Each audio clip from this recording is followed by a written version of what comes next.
பாபா ஓர் கருணாலயம், பாதம்தான் கமலாலயம். பாபா ஓர் கருணாலயம், பாதம்தான் கமலாலயம். சாய் அப்பா உறவுகள் அனைவருக்கும் வணக்கம்.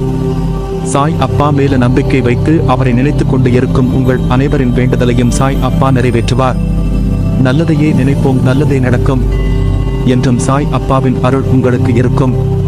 நம் மனதிற்கு இதமான சாய் அப்பாவின் இன்றைய அருள்மொழியை கேட்போமா? அன்பு குழந்தையே, நாளை ஒரு நல்ல செய்தி உன்னை வந்து சேரும்.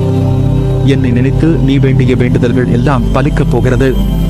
நலமாக, ஜெயமாக, சுபிட்சமாக வாழப்போகிறாய். இத்தனை நாள் நீ பட்ட கஷ்டங்களும் அவமானங்களும் மறைந்து மற்றவர்கள் வியக்கும் வண்ணம் வாழப்போகிறாய். நீ கனவிலும் நினைவிலும் ஆசைப்பட்ட வாழ்க்கையை வாழப்போகிறாய். அதை நானே உனக்கு வரமாக அளிப்பேன். எப்போது என்னை நீ வந்து சேர்ந்தாயோ அப்போதே நீ என் பொறுப்பு. என்னிடம் வந்து சேர்ப்பவர்களில் நல்லவனோ கெட்டவனோ அதை நான் பார்ப்பதில்லை. என்னை சரண் அடைந்து விட்டவர்களை நான் புறம் தள்ளுவது இல்லை. அவர்களுடைய அனைத்து விஷயங்களுக்கும் நான் பொறுப்பேற்கிறேன். அவர்களை காப்பதே என்னுடைய வேலை. அவர்களின் நன்மை தீமை கணக்கை பார்த்து காப்பாற்றும் தன்மை உள்ளவன் நான் அல்ல. அதை வேறு ஒருவன் பார்த்துக் கொள்வான். அதற்கேற்ப பலன் தருவான். நான் தரும் நன்மைகள் அனைவருக்கும் பொதுவானவை. எனது தராசு தட்டுக்கள் யாருக்காகவும் இறங்குவதும் இல்லை, ஏறுவதும் இல்லை.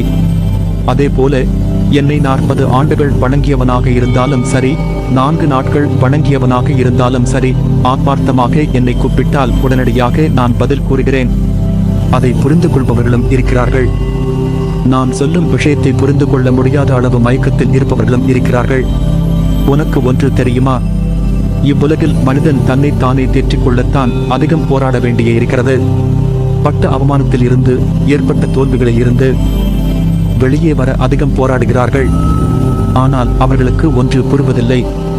அதற்கு காலமும் மனமும் நம்பிக்கையும் விட சிறந்த ஆறுதல் வேறொன்றும் இல்லை. எந்த ஒரு சூழ்நிலையிலும் செய்த தவறை மறைக்க அடுத்தவர் மீது பழி போடாதே. முடிந்தவரை செய்த தீங்கை ஒப்புக்கொண்டு மன்னிப்பு கேட்டுவிடு. அவர்கள் உன் மன்னிப்பை ஏற்கவில்லை என்றாலும் பரவாயில்லை. நீயாவது மன நிம்மதியோடு இருப்பாய். தகுதி உள்ளவர்கள் மட்டுமே இவ்வுலகில் வெற்றி பெற முடியும். இது காலத்தின் தீர்ப்பு. எவரையும் உயர்த்தி பிடிப்பதால் நீ உயர்ந்து விடுவதும் இல்லை, தாழ்த்தி பேசுவதால் தாழ்ந்து விடுவதும் இல்லை. நீ உன்னுடைய ஆற்றலையும் கடமைகளையும் ஒழுங்காக செய். நீ எதையாவது மாற்ற விரும்பினால் முதலில் உன் எண்ணத்தை மாற்று. நீ மாறாமல் எதுவும் மாறாது. நம்பிக்கையுடன் கூடிய முயற்சி எப்போதும் தோல்வியடைவதில்லை. விடாமுயற்சியுடன் நேரத்தை வீணடிக்காது நீ வேலை செய்தால் அந்த வெற்றி கோப்பை உன் கையில் வந்து சேரும். இப்படி உழைத்தால் நீ ஜெயிப்பாய். உன் பாதையில் வரும் தடைகளை நானும் உடைப்பேன். உன்னை நிச்சயம் ஜெயிக்க வைப்பேன். நீ சந்தோஷமாக வாழ வழிவகை செய்வேன். நீயும் உன் குடும்பமும் மகிழ்ச்சியாக வாழ உறுதுணையாக இருப்பேன். அது என் பொறுப்பு. எளிய வாழ்க்கையும் உயர்ந்த சிந்தனையும் இருந்துவிட்டால் எப்போதும் மகிழ்ச்சிக்கு குறைவிருக்காது. இரக்க உணர்வு மிகுதியானால் துன்பங்கள் குறையும், மகிழ்ச்சி பன்மடங்காகும்.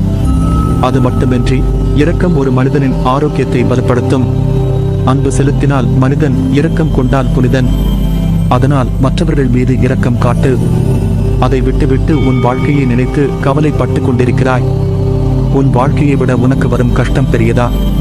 முதலில் அதை யோசித்துப் பார். நீ நினைக்கின்ற வகையில்தான் உன் கஷ்டம் உன் கண்களுக்கு புலப்படும். அந்த கஷ்டத்தை சுக்கு நூறாக உடைத்து எரி. அதை எரிய உனக்கு சக்தி இல்லாமல் அல்ல, பயமும் பதைபதைப்பும் தான் உன்னை உடைத்து தகர்த்து எரிய யோசிக்க வைக்கிறது. நீ பளிங்கு கல் என்ன மாசுபட்டாலும் பொலிவுடன் பிரகாசமாய் ஜொலிப்பாய். இப்படி மனதில் பாரத்தை சுமந்து உன் வாழ்க்கையை நீ பாரமாக உணர்கிறாய். உன் சாய்தேவா உனக்கான குரலை அசரீதியா ஒவ்வொரு நிமிடமும் உன் செவிக்கு எட்டும்படி உன் கண்கள் அதை பார்க்கும்படி கூறுகிறேன் அல்லவா? அதை புரிந்து கொண்டு மனதால் உணர்ந்து அறிவால் செயலாற்று. நீ எல்லாரையும் முக்கியம் என நினைக்கிறாய். அதை போல அவர்களும் நினைக்க வேண்டும் அல்லவா? அப்படி உன்னை அலட்சிப்படுத்தியவர்கள் நிச்சயம் நீயும் உன் சொந்தம் முக்கியம் என்று வருவார்கள். உன் அருமை அறிந்து உன் வாழ்க்கையில் நீ யாரை நம்ப வேண்டும், யாரை நம்ப வேண்டாம் என்பதை தெரிந்து புரிந்து பழகு. உன்னை நம்புகிறவர்களுக்காக நீ உயிரை கூட தியாகம் செய்யலாம். அவர்களுக்கு உன் அன்புதான் பொக்கிஷம். அவர்களை ஒருபோதும் மறவாதே. அவர்களுக்கு நம்பிக்கை துரோகம் மட்டும் செய்யாதே. அது பாவம். அதை நீ எங்கு போனாலும் அந்த பாவத்தை துடைக்க முடியாது. அதைப் போல நீ ஒருவர் மீது வைத்துள்ள நம்பிக்கைக்கு அவர்கள் பாத்திரம் இல்லாதவராக இருந்தால் அவர்களிடம் கடிந்து பேசாதே. அமைதியாக அவர்களை விட்டு விலகிவிடு. ஒருவர் உனக்கு நேரம் சரியில்லை என்று சொன்னால் அதை கண்டு கொள்ளாமல் என் போக்கில் விட்டுவிடு. உனக்கான நேரத்தை படைப்பவன் நானே. அதை உனக்கு நல்லதாகவும் வெற்றி உள்ளதாகவும் மாற்றுவேன்.